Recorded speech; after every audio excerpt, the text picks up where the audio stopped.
एका ड्रग माफियाचा आहे असं आम्हाला कळतंय।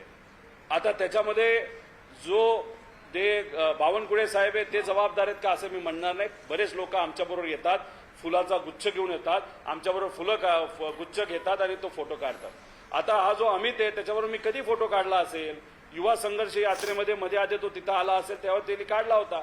युवांचे, शेतकऱ्यांचे, कष्टकऱ्यांचे मुद्दे घेऊन आम्ही तिथं लढत होतो आणि मग त्यावेळेस त्यांनी तिथं फोटो आमच्याबरोबर काढला असेल आणि तोच फोटो जर तुम्ही म्हणत असाल की पडळकरांच्या गाडीवर दगड टाकला म्हणून आम्ही त्याचा सत्कार, पडळकर काय एवढे मोठे नाहीत, त्यांचा काय सत्कार, त्यांच्यावर कुणी कारवाई केली नाही, दगड फेकला म्हणून आम्ही सत्कार करण्या एवढे ते काय मोठे नाहीत आणि आम्ही कधी गुंडागर्दीला तिथं सहकार्य पाठिंबा दिलेला नाही। पडळकरांना एवढंच मला विचारायचंय, तुम्ही धनगर समाजाचं प्रतिनिधित्व तिथं करता, आता राजे होळकरांच्या नावाने गरीब धनगर समाजाच्या मुला मुलींसाठी स्कॉलरशिपची योजना जी सरकारली सावे साहेबांनी तिथं सुरू केली, त्याच्यामध्ये जो भ्रष्टाचार होतोय त्याच्याबद्दल तुम्ही कधी बोलणार आहात का? तुमचेच मित्र परिवारातले लोक, तुमच्याच सत्तेतले लोक आज तिथं भ्रष्टाचार करतायत।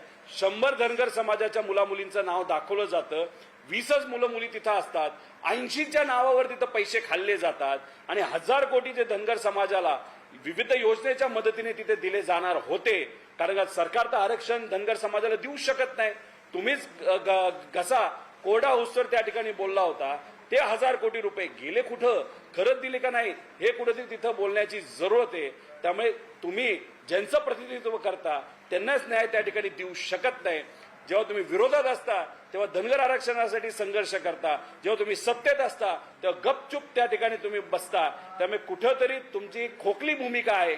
फक्त तुमचे नेते जे देवेंद्र फडणवीस साहेब आहेत त्यांना खुश करायचं आणि खुश करून पद घ्यायचं एवढंच मात्र तुमच्या ध्यानात आहात। त्यामुळे तुम्ही कितीही रणनीती केली, किती हुशारपणा केला तरी आम्हाला तुम्ही त्या ठिकाणी पकडू शकत नाही, कारण आम्ही कुठेही चूक त्या ठिकाणी केलेली नाही।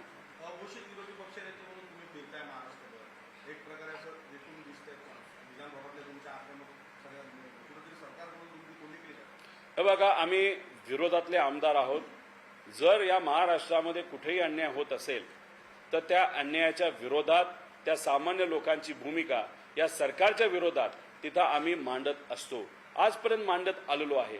आदरणीय पवार साहेबांच्या आशीर्वादाने, आमचे सर्व कार्यकारिणीच्या आशीर्वादाने, आमचे नेते ज्याच्यामध्ये जयंत पाटील साहेब असतील, शशिकांत शिंदे साहेब असतील, सुप्रियाताई आव्हाड साहेब, देशमुख साहेब यांच्या सगळ्यांच्या आशीर्वादाने मला सरचिटणीस म्हणून पद मिळालेलं आहे। सरचिटणीस हे सगळे फ्रंटल सेल आहेत आणि इतर सेल आहेत, विभाग आहेत। त्याच्यामध्ये शेतकऱ्यांचा विभाग आहे, त्याच्यामध्ये युवांचा आहे, महिलांचा आहे, विद्यार्थ्यांचा आहे, युवतींचा आहे, हे सगळे अल्पसंख्याक सगळे विभाग हे माझ्या मार्गदर्शनाखाली इतरही आमच्या पदाधिकाऱ्यांच्या सहकार्यात आम्ही सर्वजण चालवतो।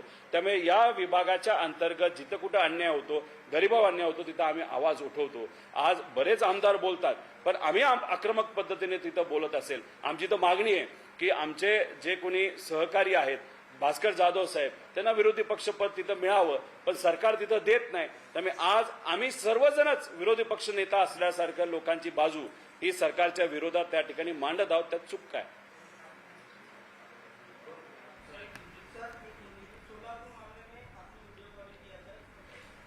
एक तो वीडियो कॉलिंग मैंने कभी किसी को किया नहीं। मैं मेरे घर परिवार के लोगों को के साथ भी वीडियो कॉल पे वहां पे बात नहीं करता।